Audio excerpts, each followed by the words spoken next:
What's up everybody, welcome back to the channel. Thank you so much for joining me for today's video. I appreciate you guys' time.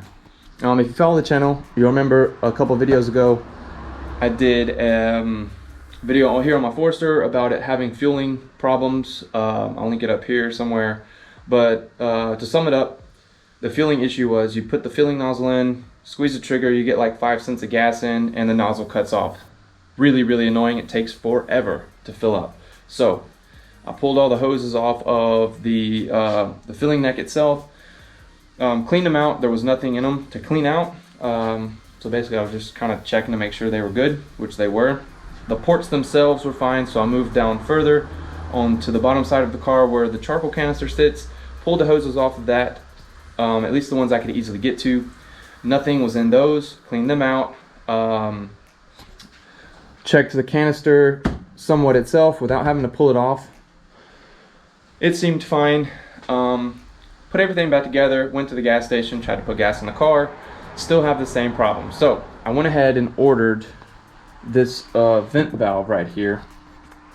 Now this thing was not throwing any type of code or giving me any reason to change. I just thought maybe it was bad. I read some stuff on the internet and some people had luck with replacing that and everything worked like it was supposed to.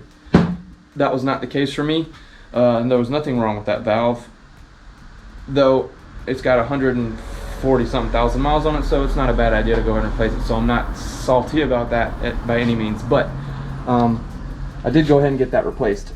And like I said just a second ago, it didn't do anything. So the next place to look, from what I understand from the diagrams that I've looked at and the stuff that I've read on all the random pages and stuff, the hose that connects here vents to the atmosphere, and once this is back installed on the car, it'll make a little bit more sense, but I'm going to move back here and show you guys what I'm talking about here in a second. But that one supposedly vents to atmosphere, and that would be the only other place to my knowledge where there'd be an obstruction. So I borrowed my buddy's air tank again. Angel, if you're watching this, I appreciate it. I'm gonna go ahead, put the air nozzle on it, give it a couple little bursts and see if there's anything that comes out, and hopefully that solves the problem. If it doesn't, I'm just gonna have a car that takes forever to fill up, because I don't have the time or really the energy, if I'm being completely honest, to drop the tank or maybe separate the subframe and chase this thing down. So that's what we're going to start today's video off with. Hope you guys. All right, so we're back on the bottom side of the car where the charcoal canister sits in this area, and these are the hoses that I had taken off and checked in the last video, and they were all fine. This hose, I didn't pull it off or anything because it was tucked up enough to where it was kind of a hassle to get to, but I've checked it on this go around and it's fine. Now the one that I said that goes up and vents to atmosphere is this one up here. So that's the one we're going to be blowing out, and like I said, that one's tucked up above the subframe, as well as kind of runs over the tank, and it's just a really pain in the boo-hiney to get to. So I'm going to take the air tank here, blow it out, and see if anything happens. Maybe that solves the problem.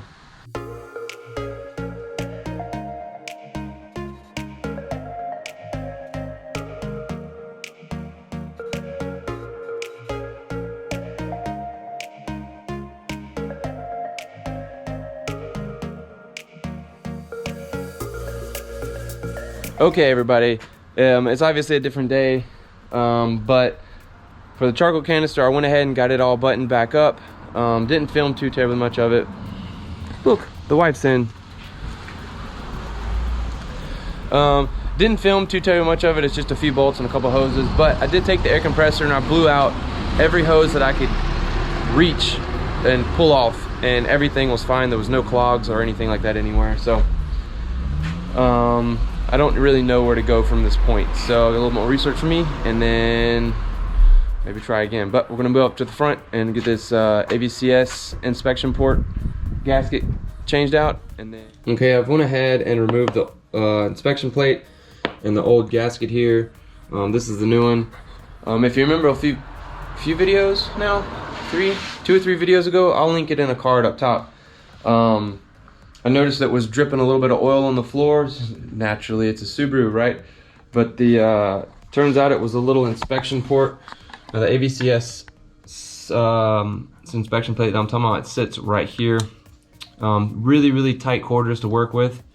And as you can see, I've removed my little expansion tank and a couple of little wiring and everything like that around the area, just to give myself more access. I'm really trying not to remove the fuel rails to get this reinstalled, because that would just be a pain in the hiney, and I don't want to deal with that. So I'll go ahead and set up on time lapse, go ahead and get this thing reinstalled, tighten back down. We'll fire up the car, take it on a test drive, go to the gas station just to triple check that what we have done so far doesn't work, which kind of sucks, but whatever.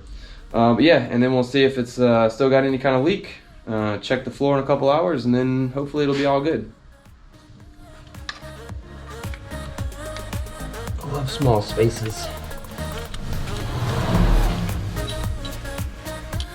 First one's in. Now for the fun one.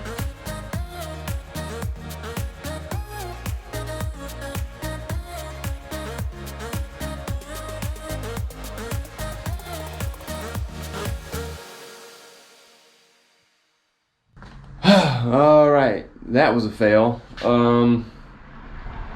Man, it's really looking like I'm gonna have to pull off the fuel rail, or at least disconnect the fuel line or something right there. Not really looking forward to that, but anyway, I need to go wake up my little girl, so I will pick this up in just a little bit.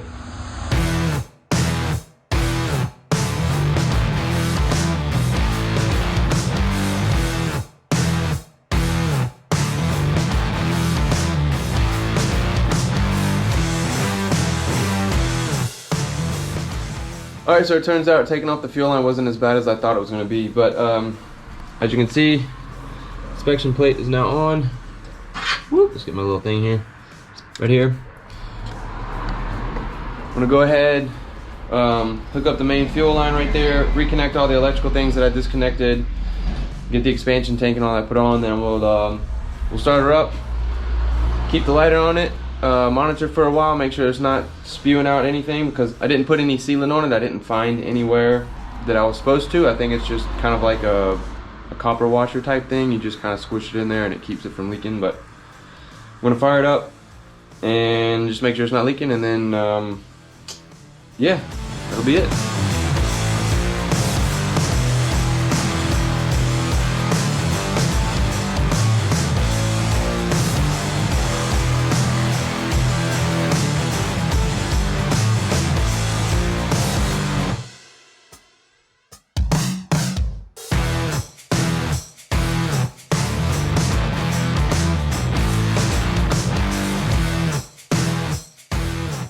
Alright, here we go, moment of truth. Everything's hooked up like it needs to be, bolted, torqued down like it needs to be. Fuel canister dilly-wop in the back is all buttoned back up like it needs to be. Let's go ahead and fire up and then see if we have any issues.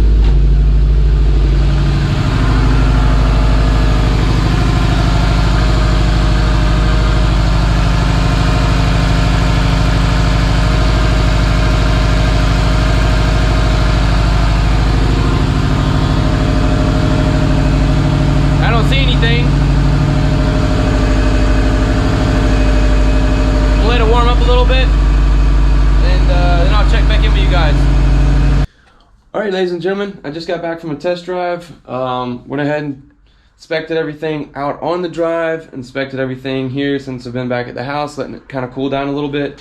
I don't see any type of seepage or anything like that, so I'm hoping that that little AVCS gasket, this thing right here, I'm hoping that that was the issue for my little drip. time will tell on that one. I wasn't able to make it to the filling station, so I'll have to do that another day. It'll probably be in the very ending, kind of creditsy end screen, if you will, of this video, and kind of demonstrate what I'm talking about by putting the nozzle in, squeezing, and then in 5 cents it shuts off. So maybe one of you subscribers can help me out with that, because I'm having no luck finding finding out what the problem is. So that's going to wrap up this video. I hope you guys enjoyed it. If you did, go ahead and give it a thumbs up. Tag the subscription button if you've not already, and I'll catch you guys in the next one. Later.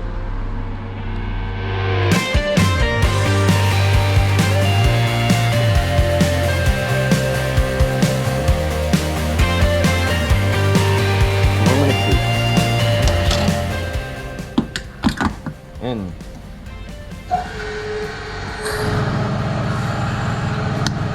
There it goes. 5 seconds. That's it. We got 5 seconds. Cuts off every single time. Search continues.